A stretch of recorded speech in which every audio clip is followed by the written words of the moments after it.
It's so simple that you will be disappointed actually. It is not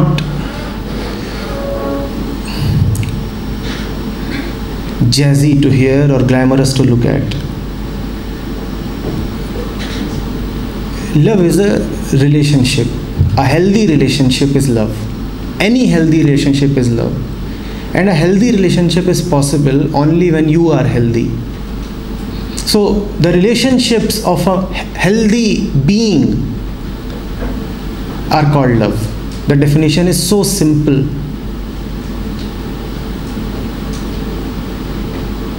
You don't find anything very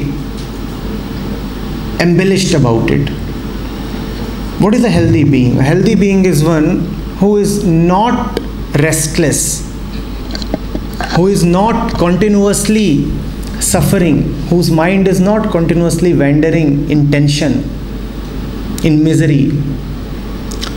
When you are settled within and you have a sureness within, then in all your relationships, this sureness, this power, this peace, this completeness shows. What I have, that reflects in all my relationships. If I am healthy, then that health shines in all my relationships. That health is called love. Sir, I saw a video of you. Only a healthy mind can enter into friendship. So how can we become healthy? How can we have, what are the ways in which we can have healthy mind? What are those ways?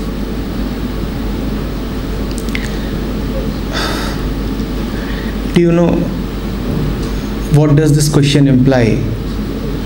I want to become healthy. Are you sure the question is valid? Yes. What's your name? Priya. Priya, are you sure the question is valid? I deeply wish that you say the question is invalid.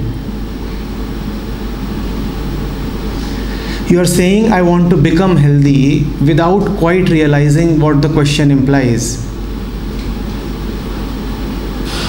All right, you go to a doctor and you say, Doctor, I want to become healthy. What does that imply? Priya, that you are sick. I deeply wish you say the question is invalid, because you are not sick. None of you are sick. All of you are already healthy. It's just that we have been made to believe in 1,000 things that amount to sickness. But in spite of our beliefs, we are still healthy. You don't need to become healthy. You are healthy. An effort at becoming something implies the absence of that. Don't you see that? If I want to get something, what does that imply? I don't have it. If I want to become healthy, I am trying to say I am sick. And you cannot be sick, because sickness is nobody's nature. We are healthy, just that the health can be obfuscated, covered by 1,000 many things. They are just, loose layers of dust. They can be easily blown away. You are not sick. Nobody is sick. All of you are good, nice, healthy, intelligent people. You are not sick. Don't believe when somebody tells you that there is something deeply flawed within you, that you are sick or this or that. No. Time and conditioning give you some kind of dirt. But that dirt is not your nature. It can be blown away very easily. You are not sick. See, you go out and you travel a long distance and the road is dusty, and then you watch your face in the mirror, and what do you see? Layers of dust. Don't you see that? But does that mean that you are that dust? You are not that dust. That dust can be cleaned. You are not sick. You are healthy. What does health mean?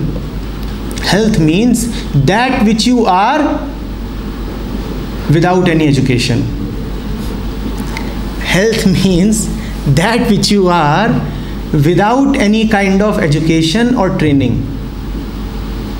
Health means that which you are if you are not told anything about health. Health means that which you unconditionally are. Health means that which you would have known even without being told about it. Health means that which all animals and all trees and the entire existence knows without the aid of any teacher or any book. That is health. You do not require a book to tell you that freedom is your nature. Nobody likes to be kept hostage. Nobody likes to be taken captive. That is health. Freedom, a free mind is health. And you can never lose this health, because never in your life, Priya, will you like bondage. Even in your worst situation, even in your darkest hour, even in your last breath, you will not be able to force yourself to like slavery. It is impossible. Impossible. Freedom is health.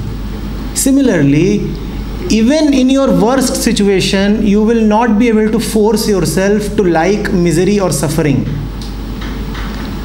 So joy is health. Joy is your nature. Similarly, even in the most peculiar of situations, you will never like lies and falsehoods. You always want to know the truth. And you cannot change it. Be it you or your neighbor or some man in Africa or some child 1000 years back or 1000 years hence, everybody wants to know the truth. Truth is your nature, without exception. And you don't have to gain it. It is there. You cannot lose it. You are healthy. Nobody can lose his or her nature. You are healthy. Then the question turns around to, what makes us believe that we are not healthy? The various voices that keep on telling you that you have to gain something, achieve something, become something. You know, that's the question you asked. How can I become healthy? That question is on the same lines as, how can I become a manager? How can I become a good wife? How can I become a successful person? How can I become a billionaire? You see the commonality? Becoming. I want to become something. We have been constantly being taught to become something. And becoming implies the absence of what you want to become. Becoming is all right in small matters, but in essential matters of life, becoming is a disease, unnecessary disease. A disease that is just an assumption, but such a deep assumption that it ruins the entire climate of the mind. It runs so deep. Never believe that you are unhealthy. Never believe that you have become deeply sick. Yes, your mood can be spoiled, all right. Moods come and go. But moods are always superficial. Deep within, you are good, illuminated, all right. Nothing wrong with you. You are not sick. Nobody. Is that becoming clear?